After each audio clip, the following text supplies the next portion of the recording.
What if I told you a guitarist left the biggest band on earth to chase perfection, then spent 9 years destroying what he created?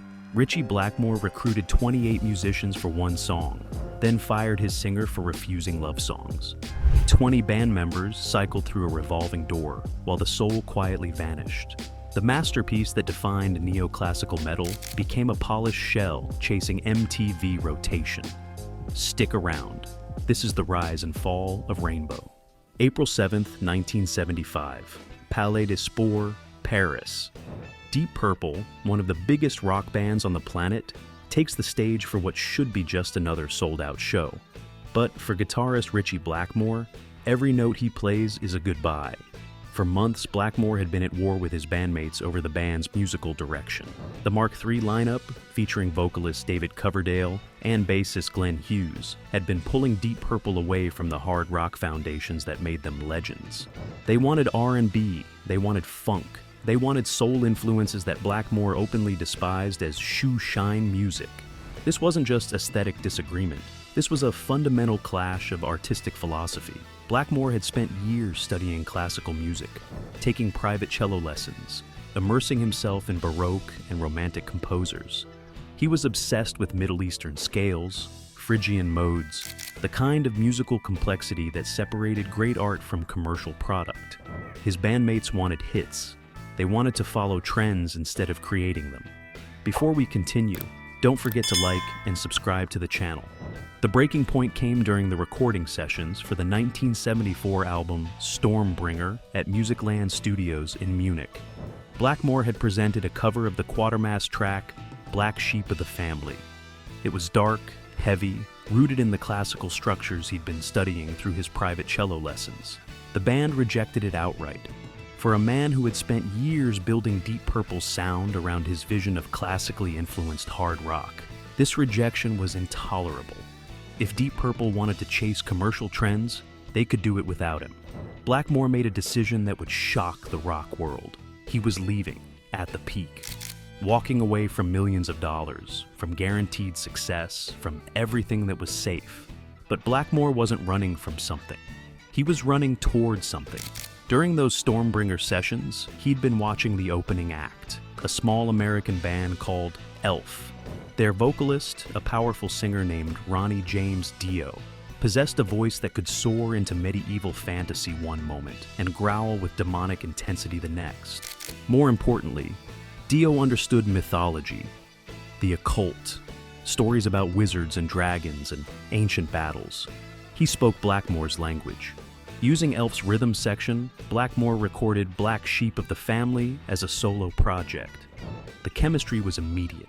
While Blackmore provided the technical architecture, those Middle Eastern scales, those Phrygian modes pulled from his classical studies, Dio provided lyrical depth rooted in the very darkness Blackmore craved. This wasn't going to be a democracy like Deep Purple. This was going to be a masterpiece under absolute control. On that Paris stage in April 1975, Ritchie Blackmore played his final notes with Deep Purple. The next day, he officially announced his departure. The rock world was stunned, but Blackmore had already made his choice. He was building something that didn't exist yet, something darker, something heavier, something pure. He was building Rainbow. The debut album, Ritchie Blackmore's Rainbow, was released in August 1975. It established the foundational elements, the mystical themes, the neoclassical guitar work, Dio's soaring vocals. But Blackmore remained unsatisfied. The former Elf rhythm section felt too funky, too loose for the aggressive, precise sound he envisioned. They weren't bad musicians. They simply weren't his vision. So, he did what would become his signature move over the next 9 years. He fired everyone except Dio. The recruitment of drummer Cozy Powell changed everything. Powell had achieved solo success with the instrumental hit Dance with the Devil and performed with the Jeff Beck Group. He possessed what Blackmore needed most, a thundering double bass technique that could ground the neoclassical arrangements Blackmore was composing. Powell's drums didn't just keep time, they created storms. In February 1976, this new lineup, Powell, bassist Jimmy Bain, keyboardist Tony Carey, and Dio, entered Musicland Studios in West Germany to record the album that would define them forever. Producer Martin Birch utilized the Rolling Stones' mobile studio to capture every nuance of their high-energy performances. To achieve a colossal drum sound, Powell's kit was placed in a custom-built concrete and tile alcove. The goal wasn't just loud, it was massive, epic, timeless. The result was Rising. Released in May 1976, Rising wasn't just an album, it was a statement of intent. This was the sound of medieval battles, of Egyptian slaves building monuments to mad wizards, of darkness given form through music. The centerpiece was an 8-minute epic called Stargazer. Picture Blackmore in his home, practicing cello, working through a riff built around what he called a half-Turkish scale. That riff became the foundation for Stargazer, a morality tale about an ancient wizard obsessed with flight and the slaves who die building his dream.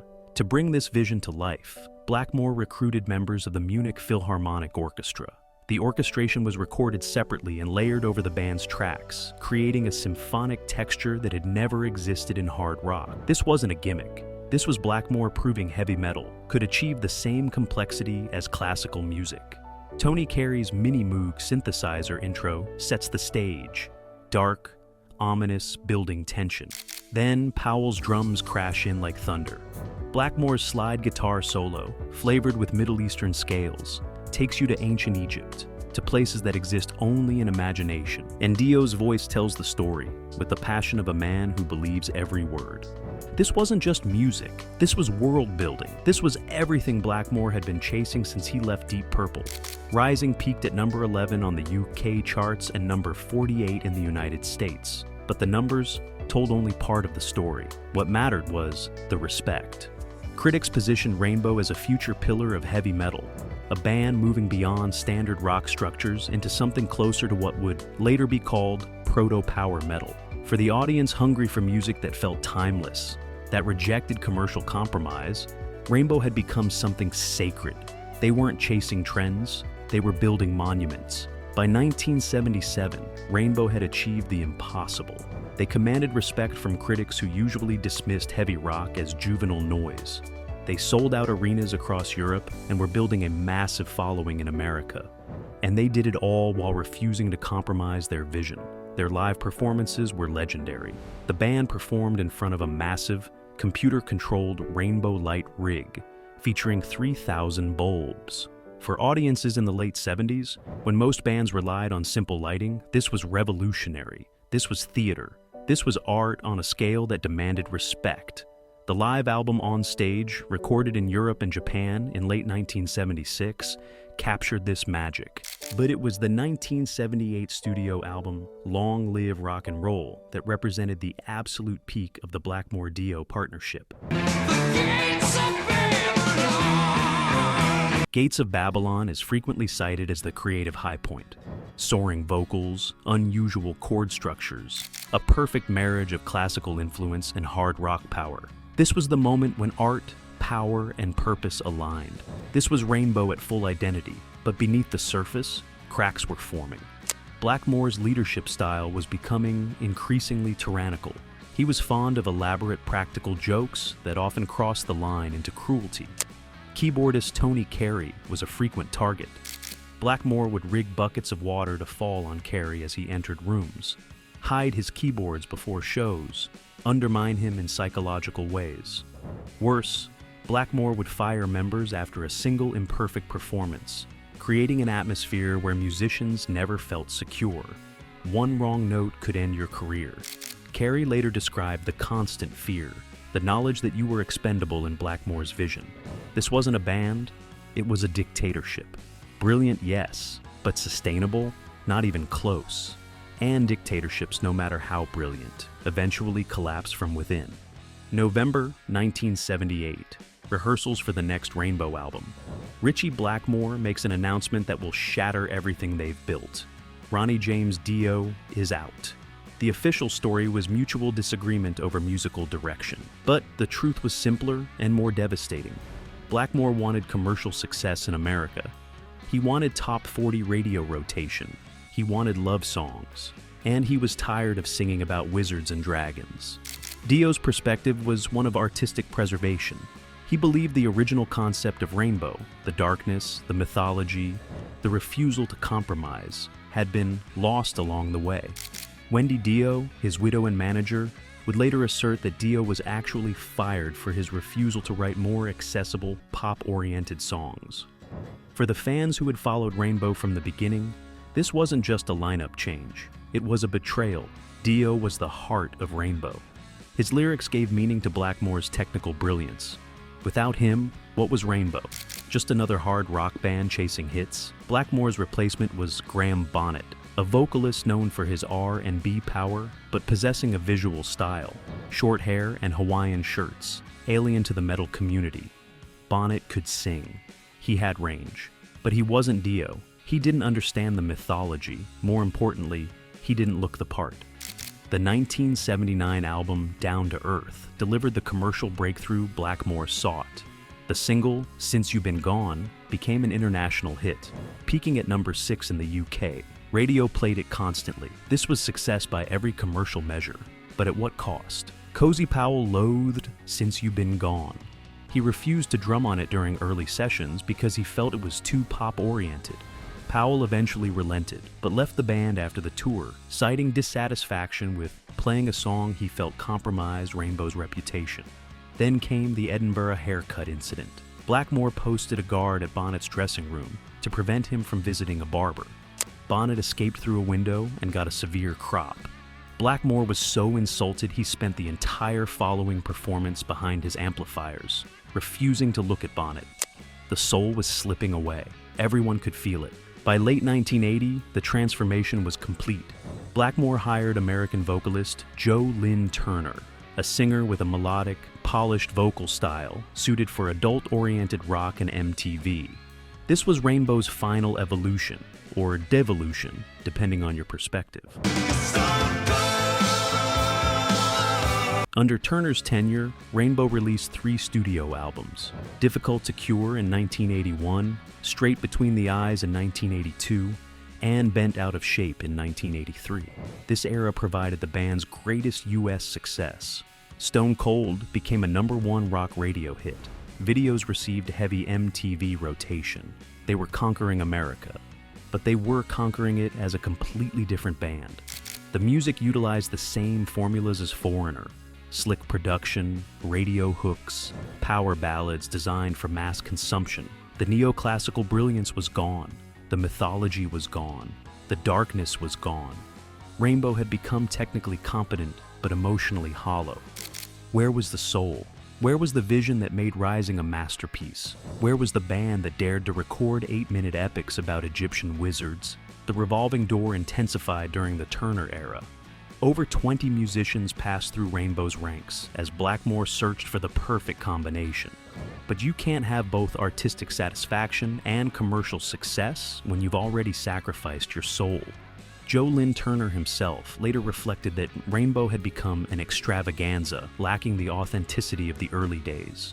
The brand survived, the name continued, but the identity, the specific artistic DNA that made Rainbow important, had been diluted beyond recognition. For fans who remembered Stargazer, who remembered Rising, who remembered when Rainbow meant something more than radio hits, this era was painful to watch. It was like watching someone you loved slowly disappear, while a stranger wearing their face smiled back at you. April 1984. The 5 members of classic Deep Purple, Blackmore, Ian Gillan, Roger Glover, John Lord, and Ian Pace, meet in Kentucky to formalize a reunion. The money is massive. Deep Purple's Perfect Strangers would reach number 5 in the UK, proving demand remained. For Blackmore, the decision is simple. Rainbow is over. There's no farewell tour, no final statement, no chance for fans to say goodbye. Blackmore walks away from Rainbow the same way he left Deep Purple, abruptly, without sentiment. Musicians learn through managers that their services are no longer required. No personal calls, no explanations. The final Rainbow concert takes place in Japan in 1984. Then silence. 9 years of history, over 20 musicians, 8 albums, gone. For Joe Lynn Turner and the musicians who contributed to Rainbow's commercial peak, The end is brutal. The dream is dead. The empire Blackmore spent 9 years building is abandoned for a lucrative reunion with the very band he'd left to create Rainbow. The irony is almost too painful. Blackmore had walked away from Deep Purple because he wanted total creative control. He wanted to build something pure, something uncompromising, something that would last. And he succeeded for exactly 3 years. From 1975 to 1978, Rainbow was everything he dreamed it could be. But maintaining that purity required sacrifices Blackmore was unwilling to make. Commercial success in America demanded compromise. Radio rotation demanded love songs instead of wizards. MTV demanded a polished image instead of mythological darkness. And Blackmore, for all his talk of artistic integrity, chose the commercial path every single time. The band that was supposed to be his masterpiece became just another vehicle for his changing interests. And when a bigger opportunity arrived, he abandoned it without a second thought. Today, more than 40 years later, Rainbow is remembered not for what it became, but for what it once was. The Dio-era albums, especially Rising, are revered as masterpieces. Stargazer is considered one of the greatest heavy metal songs ever recorded. Music scholars study its structure. Guitarists learn its solos, note for note. Singers attempt to match Dio's range, knowing they'll fall short. The band's influence on power metal and neoclassical rock is undeniable. Rainbow was the first to successfully blend heavy riffs with classical structures and fantasy narratives. Halloween, Stradivarius, Symphony X all trace their lineage to what Blackmore and Dio created in 1976. Yngwie Malmsteen built his career on the neoclassical template Rainbow established, but the legacy is bittersweet. The Dio years represented something pure, a refusal to compromise. The Turner years provided chart success, but many fans feel that something essential was sacrificed. Rainbow serves as both a pioneering force and a cautionary tale about the dilution of identity. The question that haunts Rainbow's story is simple but profound. Was it ever meant to survive without its soul? Can art created from a place of uncompromising vision adapt to commercial demands without losing everything that made it matter? Ritchie Blackmore built his masterpiece. Then he spent 9 years systematically dismantling it, firing everyone who carried the original vision, chasing commercial success that ultimately meant nothing. The wizard who demanded total control used that control to destroy the very thing he'd worked so hard to create. The music endures. Stargazer still moves listeners with the same power it possessed in 1976.